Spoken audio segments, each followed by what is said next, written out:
Donc moi c'est Vincent Ferriès, je travaille chez Génigraph, une petite société de services, une quinzaine sur Toulouse. On vient d'intégrer Softeam, du coup on est passé à 800, un peu plus gros, mais ça n'a pas changé grand chose pour nous. Toujours une petite quinzaine. Je fais partie du CA du Jug. Je suis un participant régulier au TOG, j'ai croisé une ou deux têtes, effectivement. Et je fais aussi partie du Software Craftsmanship Toulouse. Je vous encourage à aller voir sur Meetup. Il y a des petits trucs sympas qui se font de temps en temps. Notamment le Global Day of Code Retreat bientôt, là, mi-novembre. Mais avant tout, en fait, je suis un développeur. Je suis vraiment que développeur. On a cherché longtemps à m'orienter vers autre chose, mais c'est ça qui me plaît. Donc. Et du coup, je me suis un peu naturellement intéressé à Java 8, parce que je fais du Java depuis que j'ai commencé à bosser, en fait. Et au départ, c'était pas évident. Parce qu'en fait, tout ce que je regarde, tout ce que je voyais, ressemblait à des cours de fac auxquels je comprenais plus rien, avec un prof chinois qui écrivait des symboles cabalistiques au tableau. Il remplissait tout son tableau, et arrivé à la fin, il disait « Ah non, je me suis trompé !» Il effaçait la moitié, il repartait. Donc il y a plein de termes super étranges, ils se sont fait leur propre langage côté programmation fonctionnelle, alors les monoïdes, les functeurs, la purification, qui en fait a été créée par Sean Finkel, du coup c'est plutôt de la Sean Finkelisation, peu importe. Donc il y a plein de termes complètement barbares, et il n'y a pas besoin de les savoir en fait pour pouvoir faire de la programmation fonctionnelle et se servir des atouts que ça apporte. Du coup, dans le lot, il y en avait un qui avait déjà fait du Java 8 visiblement, du Java 7 à peu près la moitié de ce que j'avais vu, Java 6, quasiment tout le monde, ou... Ouais. Il y en a qui font encore du Java 5. C'est plus supporté, il faut arrêter. 4. Non, quand même. Est-ce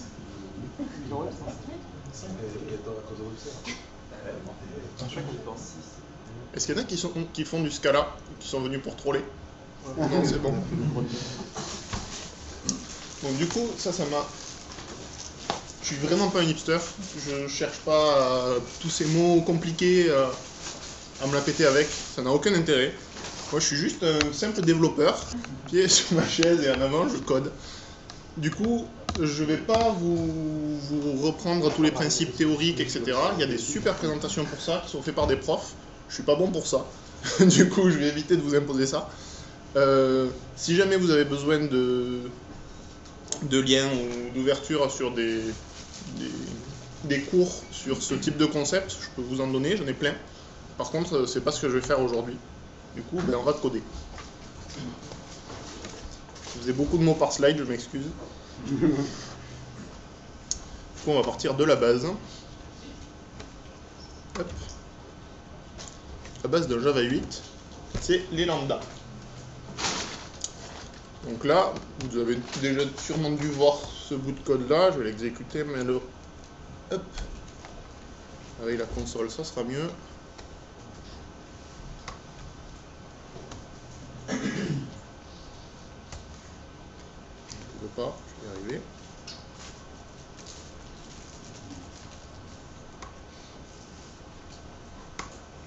Donc voilà, ça affiche juste hello there, le system.out qui est ici, dans un thread à part avec un runnable.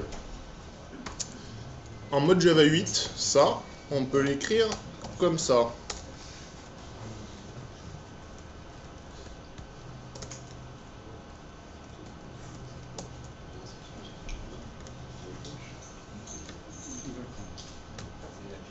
Hop, je le réexécute et ça marche toujours. Alors qu'est-ce qui s'est passé? En fait, le runnable qu'on a là, dans le JDK 8, ils se sont amusés à le modifier un petit peu, ils ont rajouté une annotation qui s'appelle Functional Interface. C'est rien de très compliqué, ça veut juste dire que cette méthode n'a qu'une méthode abstraite, donc là c'est la méthode run, et du coup on peut avoir une écriture un peu condensée de ce que fait cette méthode-là. C'est ce qu'on a fait, hop, avec cette syntaxe ici. Donc à gauche, il y a les paramètres que prend la méthode, une flèche, et les instructions que va exécuter la méthode. Par défaut, avec cette écriture, en fait, c'est comme si j'écrivais ça.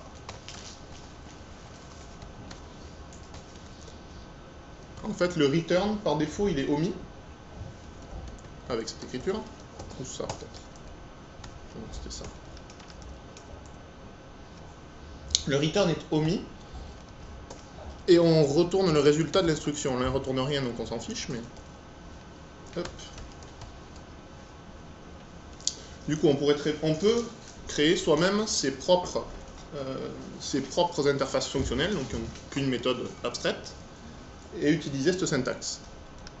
On va y gagner pas mal, notamment là, pour les comparateurs. On a même des nouveaux comparateurs qui sont définis, donc ordre naturel. Je ne sais pas si vous vous souvenez à quel point c'était pénible d'écrire juste un truc pour trier, c'est un sorteur tout bête sur une collection. Là, par défaut, vous l'avez avec un ordre naturel, donc il fait juste un compare classique. Et sinon, vous pouvez définir les vôtres de la même façon. Hop, on va en refaire un ici. Je prends deux paramètres, x et y, et je vais retourner x moins y, par exemple.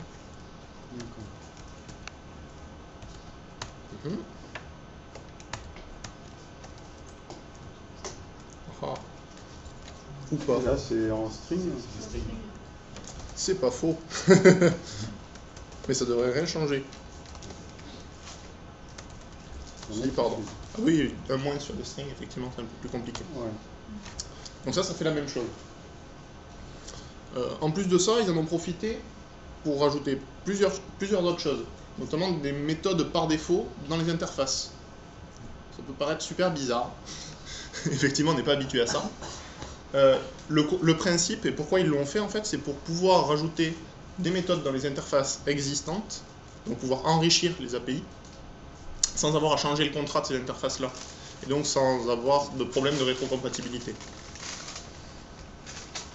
Donc il y a plein de méthodes, là par exemple on a un require non nul qu'ils ont mis sur les objects, qui renvoie juste une null pointer exception si jamais l'objet passé est nul. Donc c'est l'équivalent d'un assert mais un peu plus parlant. Ils ont rajouté plein de méthodes, notamment sur les listes par exemple.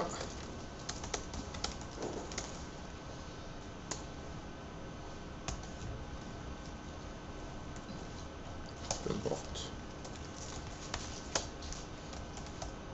On a notamment les méthodes for each sur les collections, qui vont prendre une lambda, exécuter son code pour chacun des éléments. C'est l'équivalent d'une boucle for en fait.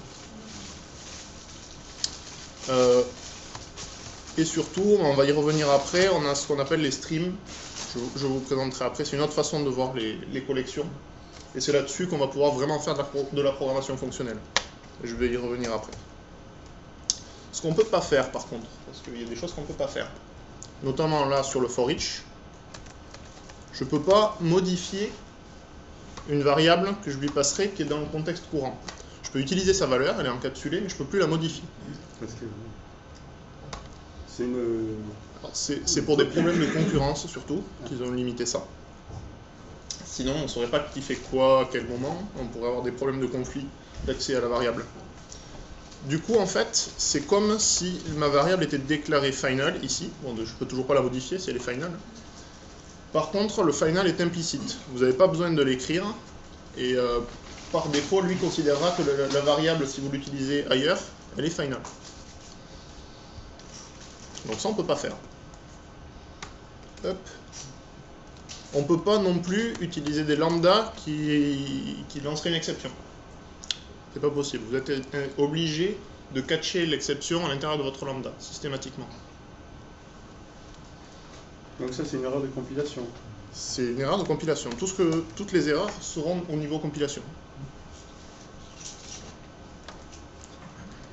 Et on ne peut pas non plus faire de break comme on pourrait faire dans une boucle classique. Si on utilise un for each, on va du début à la fin. Il n'y a aucun moyen pour casser le for each. Non. Absolument pas. Il y a des moyens de préfiltrer les données que tu vas itérer, mais tu n'as aucun moyen d'arrêter un for each en cours. Ou un map, ou n'importe quel Opération qu'on verra par la suite sur les collections. De la même façon, on ne peut pas instancier une classe abstraite. Je n'ai même pas fini d'écrire. Juste des interfaces. D'accord? Même si une classe abstraite n'a qu'une méthode abstraite, ça ne sera pas considéré comme une interface que vous pourrez écrire sous forme de lambda. Et dans les lambdas, on a par défaut un ensemble de types de fonctions qui sont définis. C'est le même principe que dans à peu près tous les langages fonctionnels. On a des fonctions qui prennent un type en entrée et qui retournent un type en sortie. Donc là j'ai fait int vers string, mais on peut prendre ce qu'on veut. Donc là par exemple elle prend un paramètre et elle retourne un string. On a des prédicats. Un prédicat, il prend une donnée en entrée et il retourne vrai ou faux, uniquement. Ça sert pour les filtres, pour ce genre d'opération. Les consumers, ils vont juste consommer une donnée. Donc vous lui donnez une donnée à manger et il va en faire quelque chose. Je vois des yeux plissés, pensez, je vais y revenir sur la syntaxe un peu particulière en dessous. Les suppliers, c'est l'inverse, ils produisent des données. Donc vous pouvez les appeler, ils vont vous donner la donnée suivante, vous le rappelez, ainsi de suite. Et les opérateurs binaires, ils prennent deux données en paramètres et ils vous en produisent une troisième du même type. C'est utilisé dans les MapReduce, j'imagine? Entre autres. Ouais. Entre autres. Et donc tous ces types-là, en fait, sont fréquemment utilisés en paramètres des méthodes. Donc si vous voyez cela, vous voyez assez rapidement ce qu'il faut mettre en face. Si on me demande un prédicat, je sais qu'il faut que je retourne un booléen. Si on me demande un opérateur binaire, j'aurai deux paramètres, etc. Là, j'ai des syntaxes un peu bizarres. Donc, notamment le system.out.println. En fait, c'est un moyen de référencer en tant que lambda une méthode existante dans une classe. Le premier, println, c'est une méthode statique. Donc c'est vraiment la méthode statique qui va remonter. Là, avec le new, c'est le constructeur. Donc à chaque fois que j'appelle ce supplier-là, il va me faire un new list et me le retourner. À chaque fois que j'appelle le consumer qu'il y a ici, en lui passant un entier, il va juste me l'afficher. Donc il va le mettre en paramètre de la méthode et l'appeler. Appeler la seule méthode définie sur cette méthode-là. Donc ça c'est pour la base. Si à un moment vous avez une question quelle qu'elle soit, vous n'hésitez pas, vraiment. C'est tout l'intérêt. S'il y a un truc que vous ne comprenez pas aussi, je suis là pour ça. Hop. Je vais enlever mes erreurs au niveau un peu mieux. Hop. Alors pour la petite histoire, j'ai Infinitest qui tourne. Donc quand je modifie une classe, il me relance les tests unitaires sur cette classe-là. On verra vite si ça pète ou pas quand on fait du refactoring. J'ai fait quelques cas d'essai. Par exemple,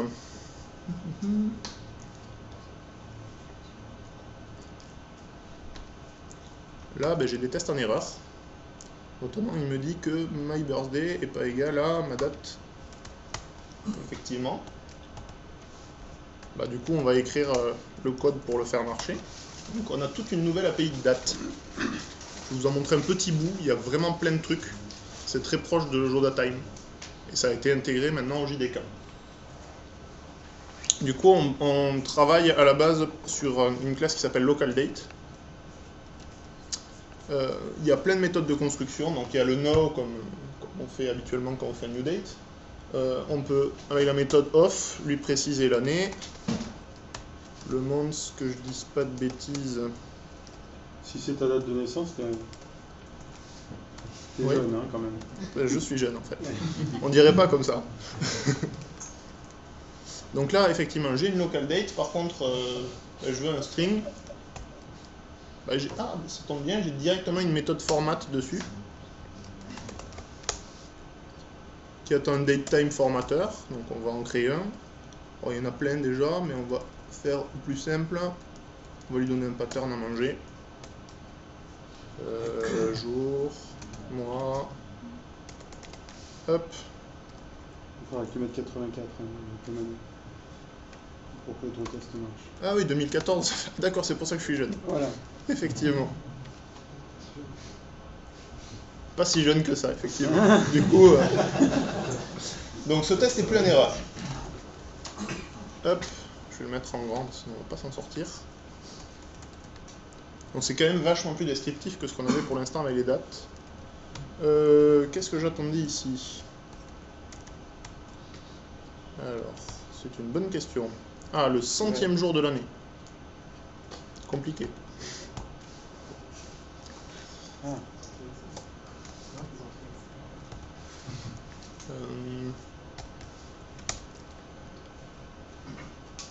on a une méthode off year day. Hop. Je veux le 100e jour. Et hop, ça marche aussi. Et ensuite, une date invalide. Bah, genre le 21 février. Je sais plus ce qu'on est censé lancer comme exception. C'est vrai que ça peut marcher. De quoi? Non, sur d'autres années, ça peut marcher. Oui. Sur d'autres années, oui. Je pourrais mettre 30, sinon c'est une date time exception. Et je fais n'importe quoi.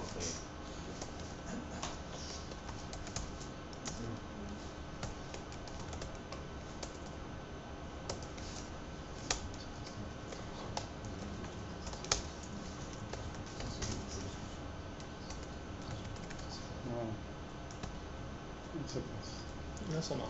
On a les tests au vert en bas, c'est bon. Donc ça, c'est la partie simple. On peut facilement ajouter à une date...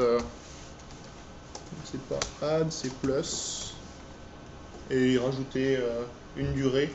Donc il y a tout ce qui est durée, il y a tout ce qui est instant, temps, moment. Il y a vraiment plein de trucs. J'encourage à aller faire le tour. Là, je vous montre assez brièvement. Vraiment pour vous montrer. Cette partie-là, c'est plus la croix et la bannière comme ça l'a toujours été. Il faut très facilement dire le prochain dimanche du mois ou le 3e dimanche de chaque mois. Ce genre de choses. C'est assez bien foutu. Qu'est-ce que je peux vous montrer? On va aller voir Nashorn un peu. Il y a Nashorn, je crois. Qu'est-ce que c'est Nashorn? En fait, c'est un moteur d'exécution de JavaScript. Dans le JDK. Il y avait déjà Rhino, mais les perfs étaient très très limités. Et en termes de... Allez. C'est difficile d'appeler du Java depuis le JavaScript et du JavaScript depuis le Java. C'était pas évident. Là, ça a été vachement simplifié. Donc là, les tests, normalement, ils marchent déjà. Mais je vais en fait vous montrer ce que ça fait. Donc là, en fait, à chaque fois, on instancie juste un script engine en récupérant ma sorte ici. Ah si, petite blague. Qu'est-ce que c'est que ça? Une enum avec une instance. Est-ce que ça dit quelque chose à quelqu'un? Ou pas du tout?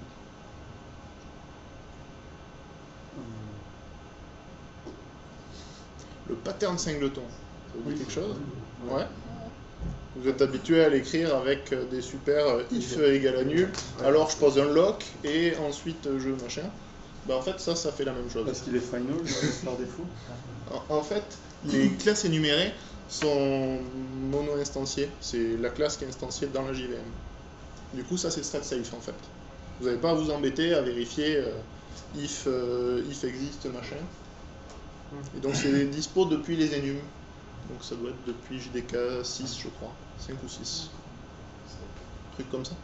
C'est quand même vachement plus lisible au final. Assez parlant. Non? Des gros yeux. Donc blague à part. Là ce que je fais en fait, j'ai une méthode execute JavaScript qui prend en paramètre mon string que je veux exécuter et qui l'évalue. J'ai pareil avec un reader, pour le faire sur un fichier. Et après j'ai un invoke function, je vais y revenir. Si on revient sur nos tests, donc quand j'exécute mon code JavaScript 3 plus 2, je retourne 5. Jusque-là, rien d'exceptionnel, on est bien d'accord. Là on a un truc un petit peu plus compliqué, du coup je vous présente en même temps une nouvelle méthode de join sur les strings, qui prend une liste de paramètres et vous lui dites avec quoi vous voulez faire une jointure, et il vous génère. Donc là, à chaque fin de ligne, il va me rajouter un backslash n. D'accord. Si vous voulez mettre virgule espace, par exemple, vous n'avez pas à tester. Si vous êtes dans le premier passage de boucle, etc. Ça simplifie pas mal. Donc là, je lui donne à manger une définition d'une méthode factorielle récursive, et je l'appelle en lui passant 5. Je vérifie que j'ai bien 120. Rien de compliqué. Là, je fais la même chose, mais je lui donne à manger un script JS que j'ai chez moi, qui est ici. Très compliqué. Var A égale 3, var B égale 2. Je retourne à fois B. Donc je vérifie que j'ai bien 6. Jusque là, tout va bien. Là, ça se complique un petit peu. On est capable d'appeler des méthodes JavaScript depuis le Java. Du coup, là, j'appelle fact et j'y passe 7 en paramètres. Et je récupère bien, alors c'est 5040. Ça me retourne des doubles. En fait, c'est parce que côté JavaScript, je fais des opérations entre des entiers. Et du coup, pour éviter tout dépassement de capacité, il est obligé de me retourner le type supérieur. C'est valable si on fait des additions ou des multiplications. Il le fait de lui-même. Ça peut être un peu pénible, mais c'est comme ça. C'est-à-dire que si tu me passes 1040 points, qu'est-ce qui se passe? Il se passe que mon test il va être en erreur. Ouais. Parce que c'est un... Il dit qu'il attend 5040 et qu'il a 5040 points. Pour la petite blague, là j'utilise Festassert. Je ne sais pas si vous l'utilisez, mais c'est assez sympa. Il y a vraiment des méthodes assez parlantes, c'est assez expressif, plus que juste un equals. Faire des trucs un peu plus sympas sur les collections, notamment comparer tous les éléments, vérifier que tous les éléments sont contenus dans ce genre de choses. Ensuite, je fais un appel de code Java dans du JS. Alors là, on va chercher un peu plus loin. Voilà, j'ai une classe personne que j'ai définie dans le projet. Je l'instancie. Donc je récupère personne Java class, ça va être le constructeur de mon type personne que j'instancie juste en dessous en JavaScript. Et après, j'appelle la méthode getFirstName et je vérifie que je récupère bien Jean. Et pour le coup, ça marche. Ça, c'est Nashorn. Nashorn. Je vais y arriver. Ouais. Je veux savoir, il y a des tests de perf qui ont été effectués sur ces trucs-là, c'est très lent ou... Non, c'est pas très lent du tout. En fait, c'est basé sur V8, de toute façon. C'est une réécriture complète de ce qu'ils avaient fait avec Rhino, qui lui était lent pour le coup. Ça va beaucoup plus vite. Vraiment. Après, de là à l'utiliser systématiquement, je suis pas sûr que ça soit un gain de perf par rapport à du Java. Loin de là. Il y a quand même une étape de... compilation. Ouais. Du coup, ça prend un peu plus de temps. Mais ça reste très rapide. Donc, un autre aspect complètement à part, on va le mettre un peu de côté. On va revenir un petit peu sur les lambdas. Alors, j'ai une classe personne service dans laquelle je définis une liste de personnes avec un âge. Après, j'ai des méthodes un peu barbares qui me retournent une map des personnes en fonction de leur âge. Donc, la liste des personnes correspondant à un âge donné. Ici, tous les prénoms d'une famille donnée. Alors on le voit avec virgule espace entre chaque. Et là, les personnes triées fonctionnent de leur prénom et nom. Qu'est-ce qu'on va faire? Là, j'ai des tests dessus et normalement ils marchent déjà. On va faire du refactoring dessus. On va retransformer ça à la sauce Java 8. Je vérifie. Hop, donc ça on s'en fiche. Ici. Je veux bien les tests au vert. Donc je veux faire une map par âge. Première chose que je vais faire, je vais récupérer mes personnes et je vais en faire un stream. En fait, pour pas rajouter toutes les méthodes sur tous les types de collections existantes, ils ont fait un stream qui est juste un pointeur vers une collection. Ni plus ni moins, mais qui dispose de tout un ensemble de méthodes de type fonctionnel. que vous allez pouvoir appeler sur cette collection. Il y a des méthodes qui sont lazy, donc qui seront appliquées qu'à la fin. Et après, il y a des méthodes d'exécution qui vont forcer l'exécution. Donc par exemple, on peut définir des filtres. On peut définir autant de filtres qu'on veut. Le filtre ne sera exécuté qu'au moment de l'exécution finale, qui va être une réduction de nos résultats. Ça permet en fait de ne pas avoir le syndrome je fais plusieurs boucles les unes dans les autres pour traiter plein de trucs. Ou plusieurs boucles les unes après les autres. Donc genre, si je veux savoir tous ceux qui ont moins d'un âge donné, je vais faire un premier parcours, vérifier qu'ils ont moins de X années, et ensuite je vais refaire un deuxième parcours pour vérifier autre chose, et du coup ça fait plusieurs boucles. Là il les groupe automatiquement, vous n'avez pas à vous en préoccuper. Du coup, il y a plein de façons de faire, vraiment plein de façons de faire. Je réfléchis à laquelle on va prendre. On va faire au plus simple. Le premier truc qu'on va pouvoir faire, c'est parcourir chacun, et à chaque personne, le rajouter dans la map qu'on a au-dessus. Donc au lieu de faire ma boucle for, là, je vais faire un for each.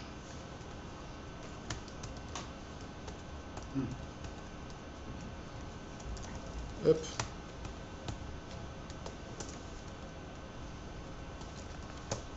N'importe quoi avec l'indentation.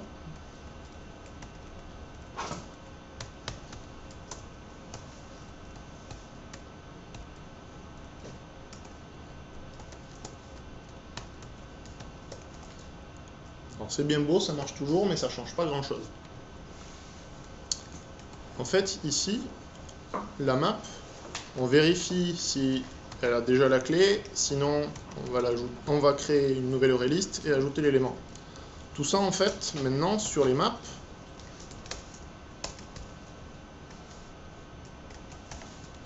on a un compute if absent sur ma clé. Donc ma clé c'est, je l'ai en dessous, mais je la vois plus, c'est p.getAge.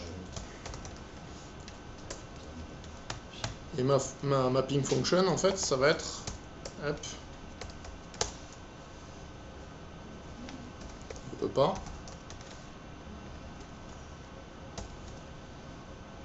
Donc du coup, en fait, si j'ai pas ma clé, je fais juste un release.new. C'est exactement la même chose que ces trois lignes. D'accord. Et après, quoi qu'il arrive. Et même pire que ça, je peux faire. Point get. Qu'est-ce qui fait là mon point get? Effectivement. Non, mais il suffit de faire ça en fait.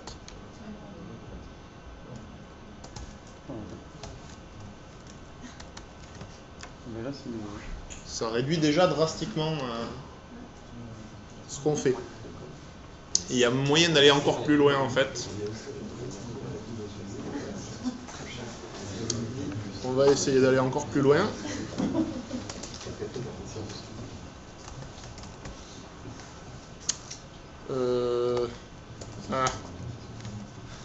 Voilà, faut que je retrouve les méthodes par contre, je les fais pas tous les matins, mais c'est ce qu'il faut faire normalement.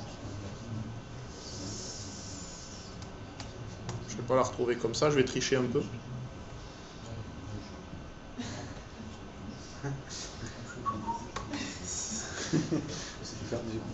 Ah ben non, c'est ce que j'avais fait. On y viendra après. Ah c'est... On va le faire quand même. Ou sur la suivante, peu importe. Mais sinon, on doit pouvoir le faire... Ou pas. Non, c'est le stream.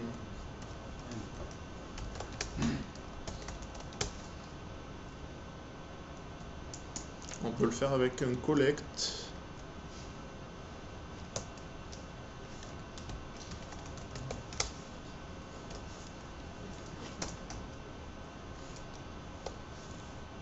On peut grouper du coup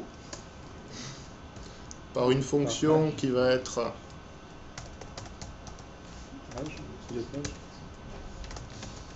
la complétion marche pas encore. Donc l'IDE est... Alors l'IDE c'est très variable. Eclipse c'est vraiment pas le meilleur IDE pour ça. Malheureusement. Ils ont fait beaucoup de progrès quand même dernièrement, il faut le souligner.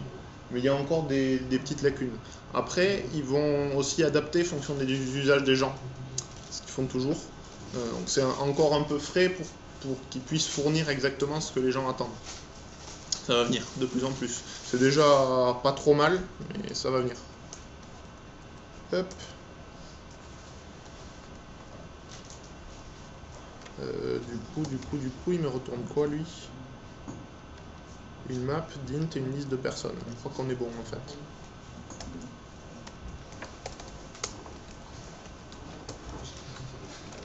Ah oui. Ça marche. Donc, si on revient dessus, en fait, je prends mon stream, j'appelle la méthode collect, qui attend un collecteur, et le collecteur, je fais juste un group by l'âge.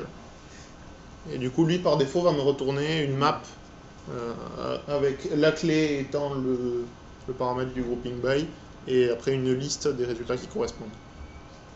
Donc on peut aller assez loin. Et ça reste lisible, en fait. On comprend à peu près ce qui se passe. Faut réussir à l'écrire, c'est tout. Faut réussir à l'écrire, c'est ça. Mais après, on peut y aller petit à petit. Il y a plusieurs niveaux de complexité. On peut juste se servir d'abord, dans un premier temps, éviter certains parcours de boucle un peu pénibles. Notamment le compute if absent, là, que je vous ai montré sur les maps, c'est quand même sacrément pratique et agréable. Et donc petit à petit, on peut déjà commencer à utiliser certaines des fonctionnalités, et petit à petit aller vers du vrai fonctionnel un peu barbare, mais auquel on s'habitue assez vite en fait. On y prend goût assez vite. Les deux tests, parce que le premier et celui-là, Ouais. de performance, c'est pareil. Oui. Alors c'est la même chose a priori. Le stream ça coûte rien, c'est juste un pointeur sur la collection, ça coûte strictement rien. Pour des opérations beaucoup plus complexes, lui a l'avantage de grouper toutes les opérations qui sont faites. Du coup il est censé être un peu plus performant. Du coup les first names d'une famille. Alors déjà, est-ce qu'il y a quelqu'un qui voit un problème dans cette méthode?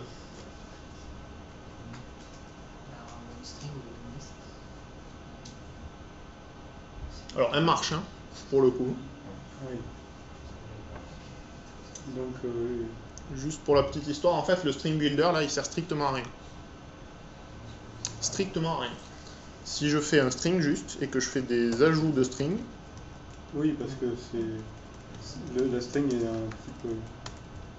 et un type. Attends. Je vais m'arrêter tout de suite. Non, vas-y, je t'en prie. C'est un type natif, enfin. C'est pas pour ça, c'est le compilateur qui le fait. Hein. Ouais. En fait, depuis le JDK 7, ça c'est exactement la même chose, presque. Ça en fait, c'est exactement la même chose que ce qu'il y avait écrit avant.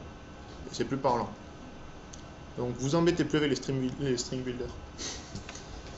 Petite note à part. Du coup, c'est une première chose. On va aller un petit peu plus loin. Donc là, hop, on fait un equals, on récupère tous les noms qui correspondent.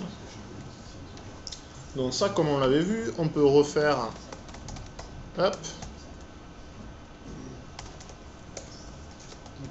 on récupère le stream.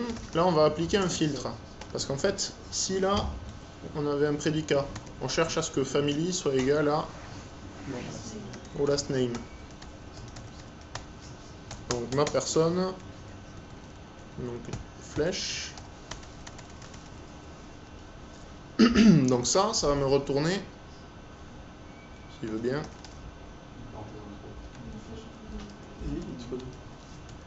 Il va pas aimer. Ça plante, c'est bon signe. Ça me retourne toujours un stream en fait. Du coup je peux réappliquer d'autres choses dessus. Du coup là on cherchait à faire quoi? On cherchait à récupérer, à l'ajouter au nom en question. Donc là par exemple, le truc de base ça serait de faire un for each. Je sais plus ce que je voulais y mettre.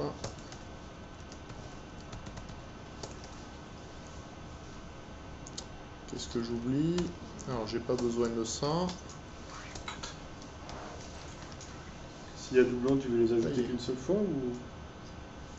S'il y a doublon, je Si veux t'as les deux fois le ajouter même qu'une prénom. seule fois. Non, du tout. Là, j'ai pas fait. On pourrait. Et du coup, je veux juste faire un first names et générer la liste en y mettant une virgule entre. Du coup, plutôt que de faire un for each ici, là, on va juste faire un map. Donc, le map, je sais pas si vous connaissez, ça prend un élément, c'est une function. Donc, ça prend un élément, ça retourne un autre élément. Et en fait, ça va être appliqué à chacun des éléments de votre collection. Donc, si vous avez une liste avec 1, 2, 3 et que vous mappez avec une méthode qui multiplie par 2, vous allez avoir 2, 4 et 6. Donc là, si je le fais, je vais pouvoir récupérer juste le first name et du coup récupérer la collection des first names qui correspondent à mon filtre. Donc là, je prends une personne et je retourne p.getFirstName. Et comme on l'a vu, en fait, ça c'est juste personne.getFirstName. En fait, 2.2.getFirstName. D'accord. Donc là, j'ai un stream qui contient les first names des gens dont le last name correspond à mon paramètre de méthode. Donc il n'y a plus qu'à... Et du coup, il n'y a plus qu'à les, à les concaténer en fait, avec le virgule espace entre chaque. Ouais.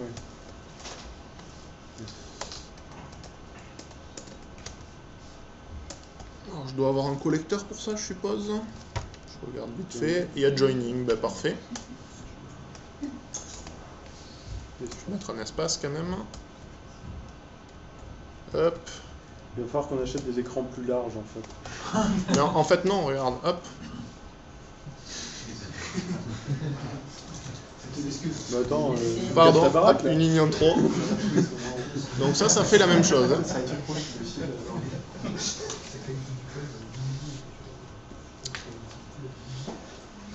Mais Ouais. quand on le fait au fur et à mesure, ça va. Mais pourquoi on le ferait pas au fur et à mesure en Ouais, fait? ouais. Pourquoi on le ferait pas au fur et à mesure? Niveau du bugger, en fait, quand on fait sur du pas à pas, on avait l'habitude d'avoir des instructions.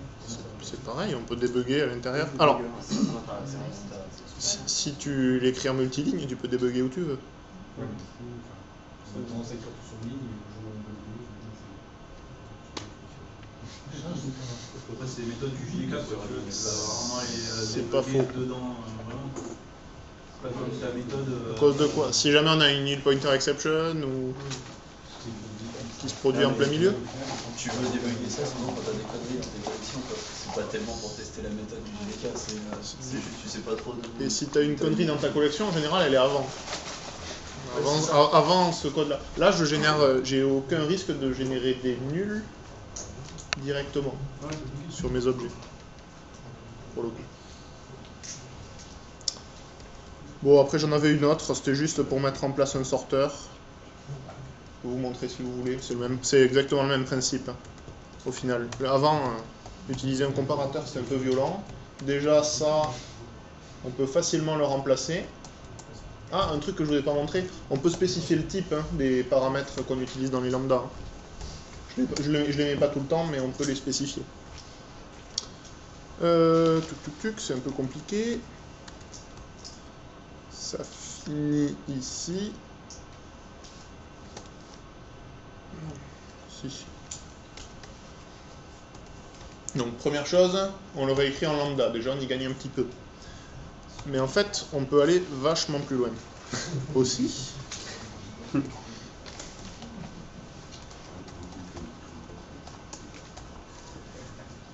On peut faire un sorted et lui passer un comparateur, ce qui est pas trop mal.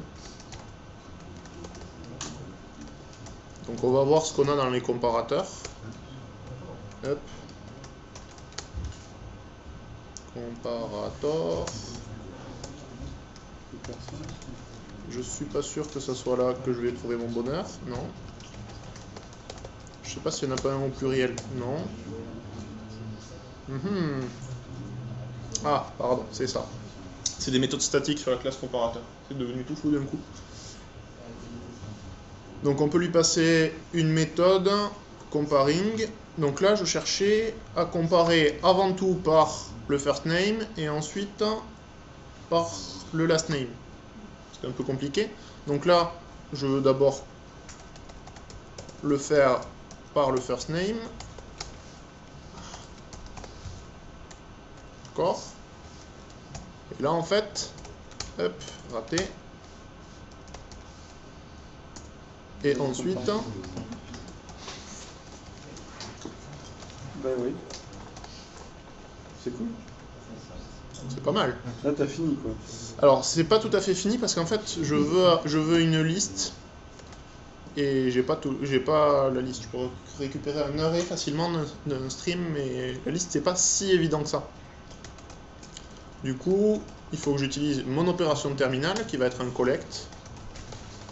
D'accord. Tout liste. Return. Il y a un souci sur les first name, last name. C'est get, il manque les get. Ah, bien vu.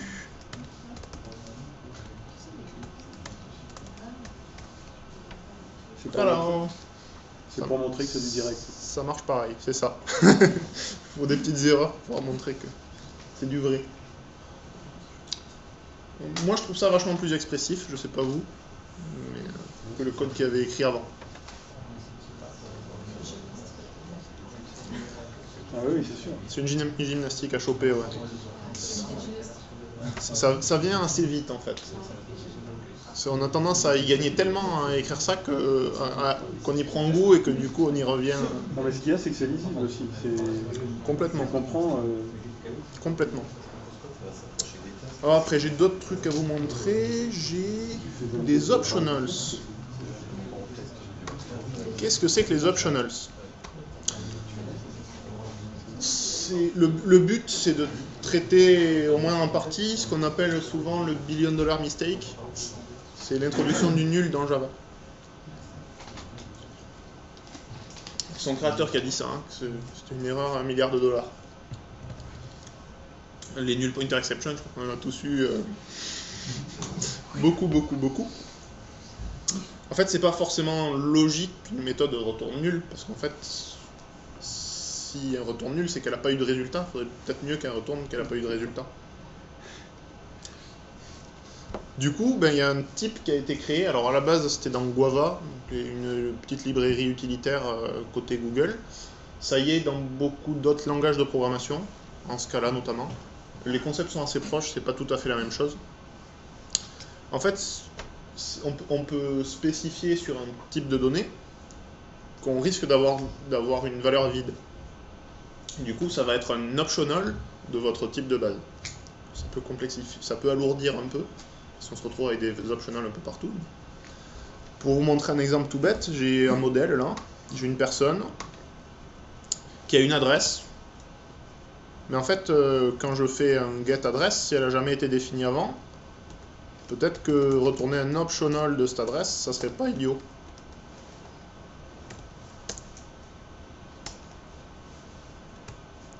Alors là, il me dit, je suis pas d'accord, tu retournes une adresse, le type il est pas bon. En fait, le type optional, il a des méthodes statiques. Donc si je fais off, c'est que je lui spécifie une valeur que je sais comme n'étant pas nulle. Du coup, je pourrais y accéder par la suite. Il y a une autre méthode qui va être empty pour définir que là, dans ce cas-là, c'était nul. Et on peut aussi faire off nullable. Dans le cas où elle est à nul, il va me retourner un optional empty. Et dans le cas où elle est pas nulle, il va me retourner un optional off de la valeur. Donc on va utiliser ça, c'est plus propre. Donc là, je lui dis juste, attention, si tu récupères l'adresse, elle risque d'être vide. Là, forcément, j'ai ma classe avec ma méthode qui compile plus. Parce que là, en fait, je retourne pas une adresse, je retourne un optional d'adresse.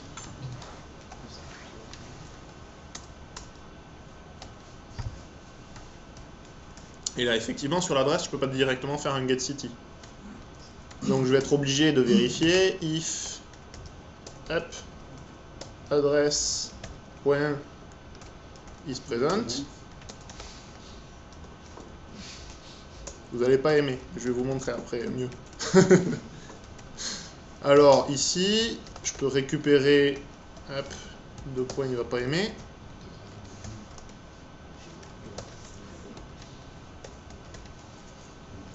Donc en fait, le get me retourne la valeur. Je vais vérifier avant si elle était présente. Du coup, je suis sûr que j'ai pas nul et je peux faire ma magouille. Tu peux virer la ligne suivante. Je peux virer la ligne suivante, effectivement. Alors c'est un petit peu plus précis, on voit mieux que ça peut être nul, mais on se retrouve toujours à tester la nullité. On n'a pas gagné grand-chose en fait. On va aller encore plus loin. On va définir que dans l'appel de cette méthode-là, en fait, il se peut que la personne qu'on passe en paramètre soit pas définie, par exemple. Du coup, là, au lieu de tester si elle est différente de nulle, on va tester si elle est présente, de la même façon. Et ici, c'est pas, hop, c'est person.get.getAddress. Ça revient à peu près au même, juste j'ai changé la signature de ma méthode. Du coup, les clients qui l'appelleront sauront qu'ils peuvent passer une personne nulle sans souci. Enfin, une personne nulle. Un optional empty. Alors mes tests, du coup, ils marchent plus, mais c'est normal. C'est parce qu'ils compilent plus tout bête. On va faire sauter nos optionals ici. Et je vais reprendre les tests que j'ai dans ma solution. Je triche un peu. Hop. Donc mes tests, ils vérifient juste que j'ai bien les bonnes réponses, si jamais je lui passe un vide, si jamais il y a plein de trucs comme ça. Je vais juste changer les imports, parce que c'est pas les imports de solution que je veux.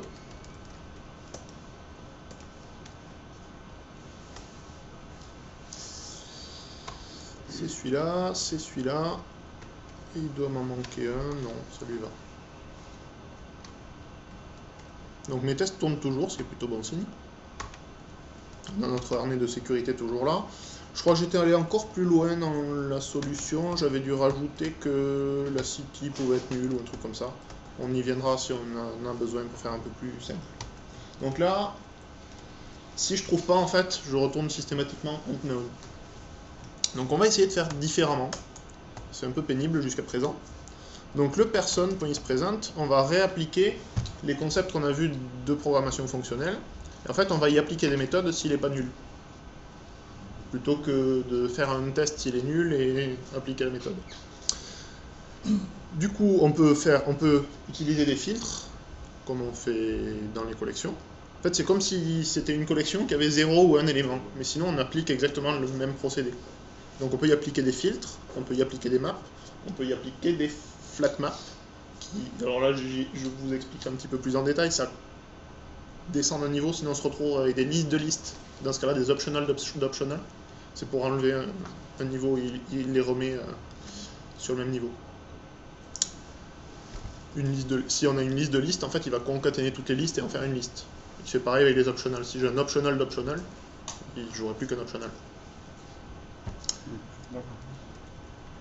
Du coup, j'ai plein de méthodes. J'ai du or else get, or else throw. Donc en gros, il fait quelque chose et s'il l'a pas, il fait autre chose. On a du map, du filter. Donc du coup, qu'est-ce qu'on cherchait à faire? On cherche, si la personne existe, à récupérer son adresse. Donc on va faire un flat map de personne get adresse. Donc ça déjà, ça fait quoi? Il me dit, ça te retourne un optional d'adresse. Parfait, c'est ce que je voulais. Donc là, j'en suis là. Je veux, si elle est présente, je veux récupérer la ville et vérifier qu'elle est égale à la ville que j'ai passée en paramètre.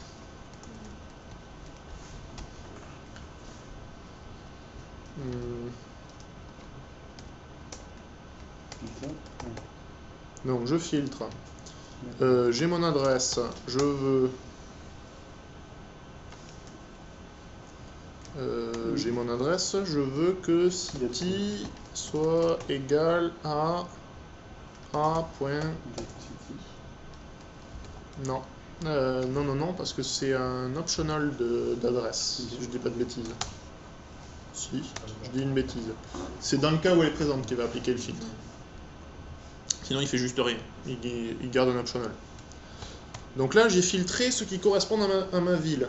Et du coup qu'est-ce que je veux faire? Je veux récupérer le get street. Du coup je vais faire encore un flat map. Et...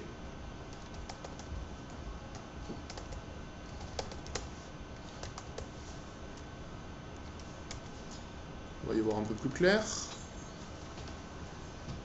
Il n'est pas content. Function, super, adresse, optional de type U. Putain, t'as envoyé une personne et ton flat map, tu veux que ça... Toi sur une adresse, il faut mapper... C'est une bonne... Mais non, mon filter il me retourne bien un optional d'adresse. Bah, il faut que tu fasses un get alors. Il me manque un truc. Adresse, get street, c'est bien la street que je Ah oui, veux. non mais Mais c'est une adresse. c'est un optional adresse, c'est pas un adresse que tu récupères si. Ouais, mais le flat map en fait il s'applique que s'il est présent ça existe, aussi. donc c'est plus un optional. Le flat map là en fait il s'attend à avoir une function de type adresse vers optional de quelque chose. On le voit dans la signature. Les aides de l'IDE sont quand même plutôt bien fichues là-dessus. L'inférence de type a été améliorée en plus. Non, il y a juste un truc qui va pas, mais c'est quoi? Donc je veux un truc qui prend une adresse et qui me retourne un optional. Ben oui, c'est que mon getStreet en fait il me retourne pas un optional. J'y venais, c'est là que je disais qu'il m'en manquait un dans la classe. L'objet qui soit optionnel. Oui.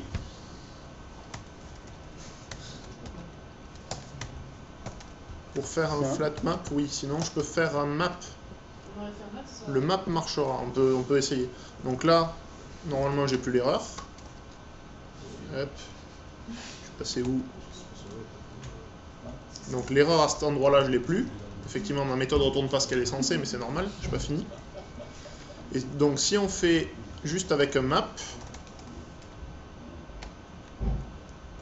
il y a des trucs pour lesquels l'IDE marche un peu quand même. Et que je fais juste un string, ça a marché aussi. Ah oui. Parce que le flat map, ça s'applique à l'optional pour contraindre. Alors que là, je retournais juste un string. Ça lui convenait pas. Donc du coup, là, j'ai récupéré potentiellement le nom de la rue. Donc j'ai un optional de string qui va contenir la rue, ou alors qui va être vide. Et du coup, là, j'ai plus qu'à faire un or else et lui passer un unknown. D'accord.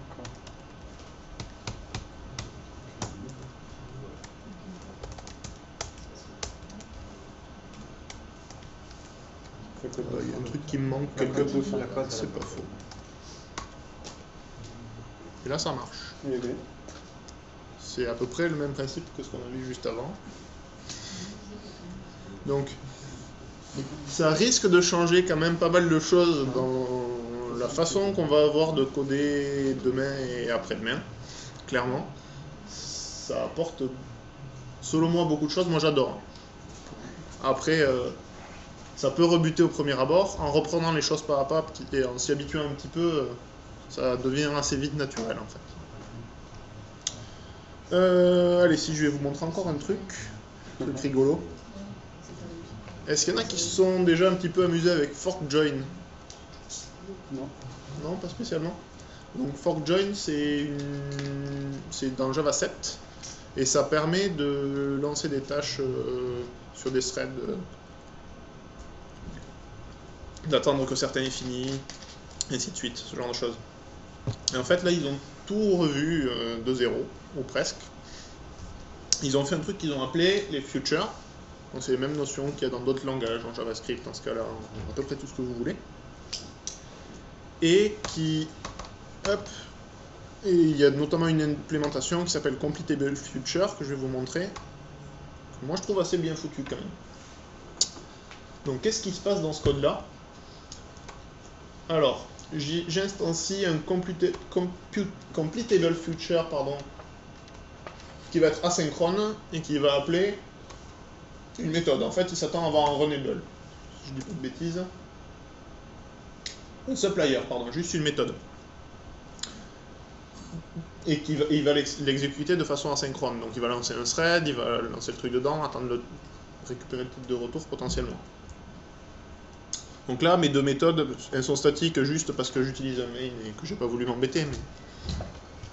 Donc j'ai deux méthodes. Une première qui attend pendant 3 secondes et qui affiche calculate result 1, donc le nom de la méthode, et qui retourne result 1. Et la deuxième qui dort que 1 seconde au lieu de 3, qui affiche calculate result 2 et qui retourne result 2. Non, result 1, c'est moche. Il n'y a pas de test en fait dessus. Il me dit no related test, ça tombe bien. Du coup, ici, qu'est-ce que je fais? Quand j'appelle get, en fait, j'attends que la méthode est finie.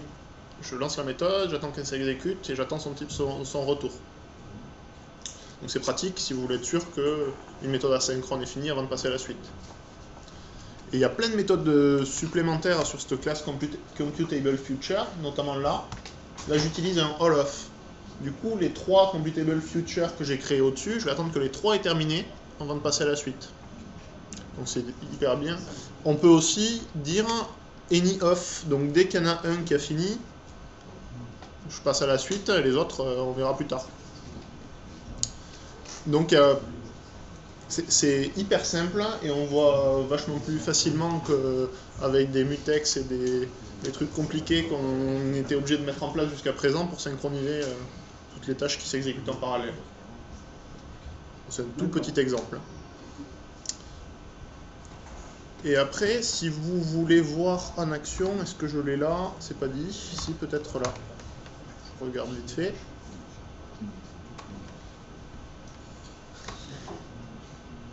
Aïe. Ou pas. Bon, tant pis. Il y a déjà des petits serveurs qui tournent. Alors c'est le cas notamment d'un truc qui s'appelle Fluent HTTP, qui est fait par 2 grands noms de la programmation Java. Et en fait c'est juste une petite classe qu'on lance avec un point start. Donc dans votre main, vous déclarez le web server, vous faites un point start. Et il fait déjà tout plein de trucs. Au pire, je l'ai sur l'autre PC, je peux vous montrer le genre de bêtises qui se fait.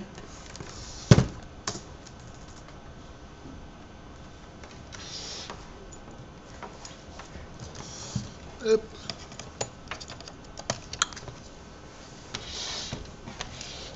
Seul problème, il y a une issue qui n'est pas résolue encore, qui ne tourne pas sous Windows. D'où le changement de PC en fait. It's not a bug, it's a feature. Je sais pas. Connaissant les bonhommes, je sais pas. Donc là, par exemple, j'ai un serveur de démo qui est hyper compliqué. Alors, qu'est-ce qu'il fait? En fait, on déclare des routes. Alors, la syntaxe lambda, hein, on y revient. Donc là, j'ai déclaré que du get, mais on peut faire du post, du put, du post et du delete. En fait, on peut faire du RESTful facilement. Donc là, si je lui dis hello, hello et que je lui passe ou en paramètre, il va afficher le nom qui a été passé en paramètre. Donc si je lui fais up, je vais d'abord peut-être le lancer. Ça marchera mieux. Pour le lancer, c'est très compliqué. Hop, ça y est, c'est fait. Donc c'est juste run as de Java Application. Aïe, je vais avoir plein de bêtises compromettantes. C'est fort probable en plus. S'il veut bien se lancer un jour. Non, ça va, il n'y en a pas trop. Alors, j'avais dit hello.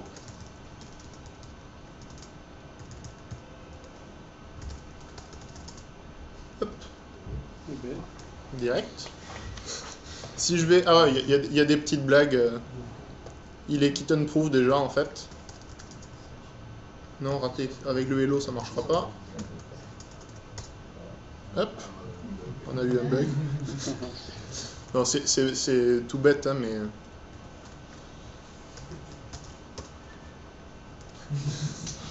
Il y a des petites... Et en fait, il produit déjà du JSON. Donc si je vais, hop, ici... Donc j'ai juste défini que si jamais j'allais à l'URL personne, il fallait qu'il me retourne un array.aslist de personnes. Ça marche, j'ai déjà du JSON. En plus, il fait plein d'autres trucs. En fait, tout ce que j'ai dans le répertoire app, il va me le servir.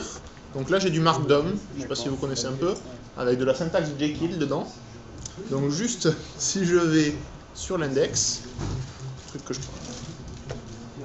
Ah ben, vous avez le programme de la soirée du Jug de ce soir, ça tombe bien. Moi, j'y présente un truc sur les Google Glass, pour la petite blague, avec ce serveur justement, entre autres. Donc voilà ce qu'on est capable de faire et à quoi ça ressemblera une API JDK8 en fait.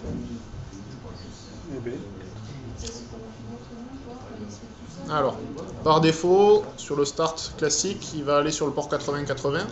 Pour les tests, on a un start on random port, auquel cas il va essayer un nouveau port. Si c'est pas bon, il va en relancer avec un autre, et ainsi de suite. On peut aussi lui spécifier le port, et on peut le lancer en SSL aussi. Voilà, c'est juste un tout petit projet, un petit truc, mais on voit un petit peu comment on va pouvoir penser la syntaxe lambda, etc. dans des vrais projets d'ici peu. Et Java 8 et Android, ça marche ou... Non, et ça marchera jamais en fait.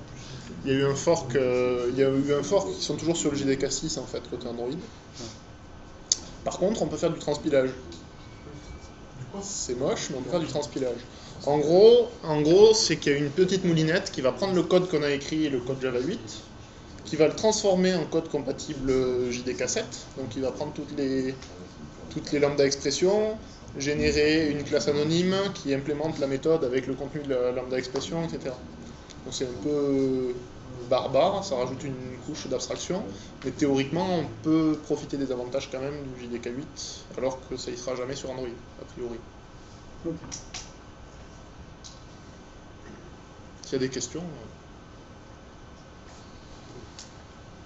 C'était si clair que ça. Ça m'étonne moi-même. Super. Les méthodes dans les interfaces, Ouais. ça voudrait dire qu'on peut faire de l'héritage multiple. Oui. Oui. Mais par contre, oui mais non. Je m'explique. En fait, je voulais pas beaucoup montrer, c'est vrai. On peut écrire des méthodes par défaut dans les interfaces. C'est ça, j'y reviens. Donc il suffit de rajouter le mot-clé default dans la définition de la méthode. Par contre, on ne peut toujours pas mettre d'attributs dans les interfaces, du coup ça limite énormément ce que vont faire réellement les méthodes en question. Et ça ne crée pas de dépendance vers d'autres classes ou vers quoi que ce soit. Du coup ça simplifie assez. Et dès lors que la méthode est surchargée dans une sous-classe, on ne va plus appeler la méthode par défaut, ce qui paraît logique. Et dès qu'on fait de l'héritage multiple de deux classes qui ont la même méthode par défaut, donc oui, on peut faire de l'héritage multiple, mais c'est limité. S'il y en a deux qui ont le même nom, dans deux méthodes qu'on implémente, on va avoir une erreur à la compile. Et du coup, on va être obligé de surcharger la méthode et de dire laquelle des deux on appelle au final, ou d'en créer une nouvelle. Du coup, par rapport à une classe abstraite, oui, c'est ça, c'est le seul intérêt, c'est l'héritage multiple. Mais oui. Oui, mais c'est quand même assez limité. Ouais. Tu peux pas faire ce que tu veux, t'as pas d'attributs, t'as pas... Tu Tu peux difficilement faire ce qu'ils appellent des traits dans les autres, dans pas mal d'autres langages de programmation qui regroupent les attributs, leurs comportements, etc. Ça on peut pas faire. Et on pourra pas.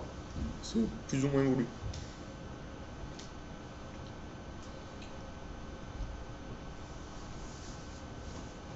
C'est bien.